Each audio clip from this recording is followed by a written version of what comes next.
मुंबईसह संपूर्ण महाराष्ट्राला सहकाराला राजाश्रय देण्याचं काम माननीय मुख्यमंत्री देवेंद्र फडणवीस साहेब करतायत आणि त्याच्यामुळे राज्यातल्या सहकार्याचे विषय ते सोडवत आहेत, ऊर्जितावस्था देतातच.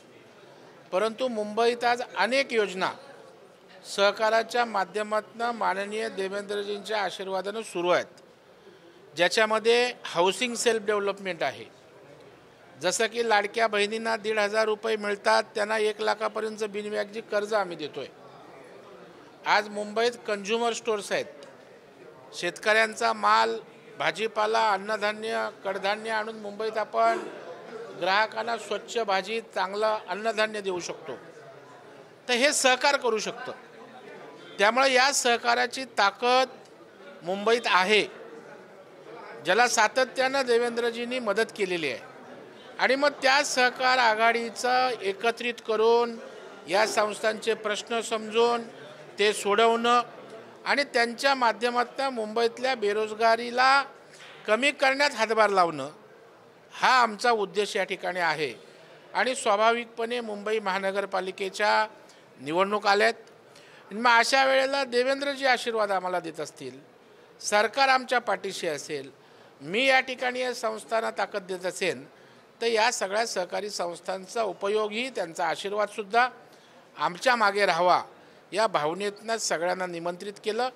आणि मला सांगायला अत्यंत आनंद होतो आहे की मुंबईतल्या जवळपास या ठिकाणी 300-400 सहकारी संस्थांचे वेगवेगळ्या सेक्टरचे प्रतिनिधी आणि नेते उपस्थित होते.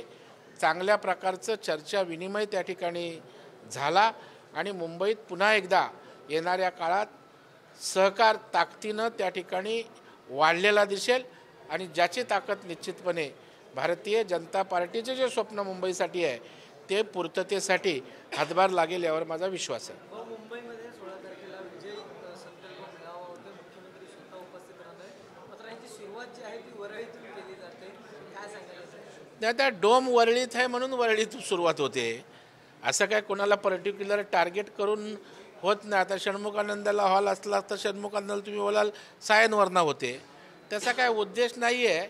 आता कर्मधर्म संयोगाने तिथे आमदार त्या पक्षाचे आहेत, त्यामुळे असं व्यक्तिगत टार्गेट करणे एवढा थोडा छोटा आमचा पक्ष आहे. आमचा पक्ष हा दिशा देणारा पक्ष आहे, मुंबईच्या विकासाला गती देणारा पक्ष आहे. आणि त्याच्यामुळे मला वाटतं असं काही कोणाला टार्गेट करण्यासाठी वरळी वगैरे केलं आहे असं अजिबात मानायचं कारण नाही.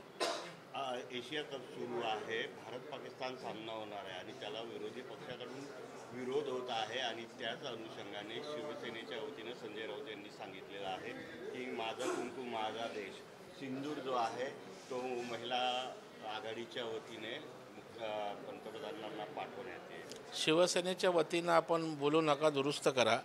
शिवसेना एकनाथ शिंदे साहेबांसोबत आहे. उभाटा आपण बोला उद्धव बाळासाहेब ठाकरे पक्ष, त्याचे प्रवक्ते संजय राऊत आहेत. आणि त्याच्यामुळे मला वाटतं संजय राऊतांना उठल्या सुटल्या काय सकाळी काम नसतं. त्यामुळं प्रत्येक गोष्टीचा विपर्यास करायचा, लोकांमध्ये संभ्रम कसा निर्माण होईल, गोंधळ कसा होईल. कन्स्ट्रक्टिव्ह विकासात्मक रचनात्मक काम संजय राऊतनी एक केलेलं मला दाखवा.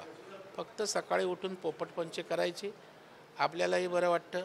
तुम्ही सकाळी घेऊन उभे असता, तुम्हालाही वात्रट बोललेलं त्यांना आवडतं, ते जास्त सारखं फ्लॅश होतं म्हणून ते बरळतात. काही नवीन मुंबई अध्यक्ष म्हणजे आता अमित साटंजी त्यांच्या नेतृत्वात येण्याची महानगरपालिकेची निवडणूक बैठकांचं सत्र सुरू आहे, कशा पद्धतीने? नाही, 100% आम्ही नवीन अध्यक्ष झाल्यावर त्यांना पाठबळ ताकद देण्याचं आम्ही सारेजण काम करतो आहे.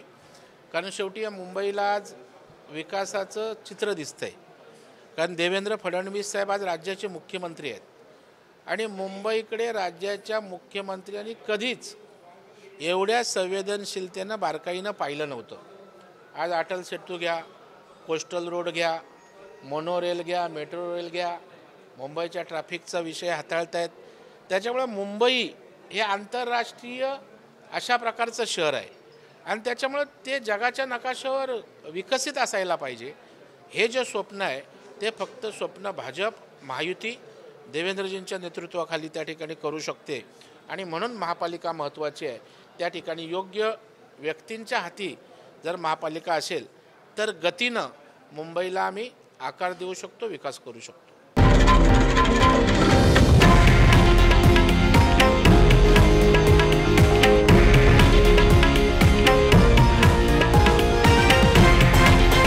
हे आहे देशातील नंबर 1 न्यूज नेटवर्क आणि आपण पाहत आहात TV9 मराठी, एकमेव.